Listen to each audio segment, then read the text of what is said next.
நான் உதவி செய்கிறேன். ஆண்களுக்கும் பெண்களுக்கும் பொருந்தும். ஆனால் எதுக்கு பின்னால் போகாதீங்க.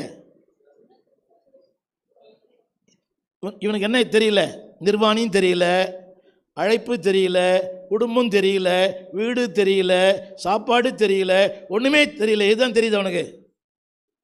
இது அவனா அதுவா? சத்தமா நீங்கள் சபைக்கு வராவிட்டால் காரணம் அவரா அதுவா? புரியவே இல்லை. தம்பி புரியுதாடா உனக்கு? திருவிருந்த அன்னைக்கு இது மாதிரி கரு சுட்ட போட்டுன்னு வரீங்களா? எனக்கு புரியல. அது என்னது? அது என்னதுன்னு கேட்டேன்.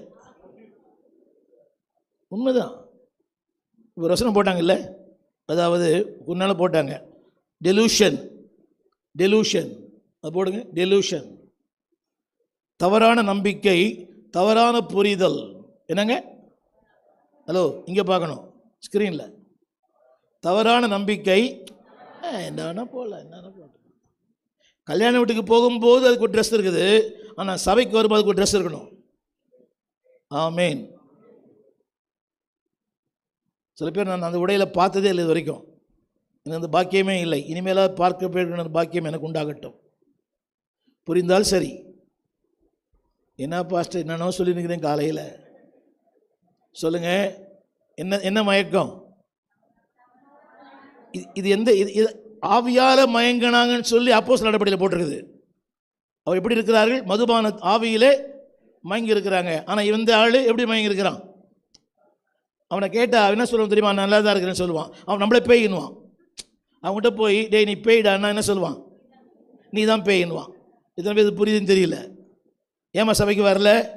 நீ போறிய, நீ என்ன அது பெருசாக சாதிச்சிட்ட? உனக்கு என்ன கொடுத்துட்டார் ஆண்டவர்? அது பிரசங்கம் பண்ணுறாரு வார வாரம். அவர் என்ன கொடுத்தாரு உனக்கு?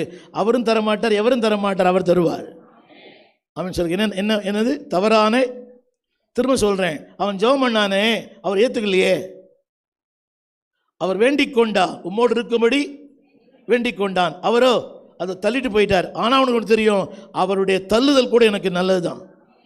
கரங்களை உயர்த்தி என்ன சொல்லுங்க? தாமதங்கள் நல்லது தான். ஆமேன். அப்போ கூட எதை விட்டுறாத. சகரியா எலிசபெத்தும் பிள்ளை இல்லை, ஆனால் ஜபத்தை விடலை, ஊழியத்தை விடலை, ஆலயத்தை விடலை, ஆராதனை விடலை, தேவனை விடலை, யார் என்ன சொன்னாலும் எதையும் விடலை. கர்த்தரை மட்டும் உறுதியாக பற்றி கொள்கிறாங்க. ஊர் என்ன சொன்னாலும், பார் என்ன சொன்னாலும் அவர் தான்.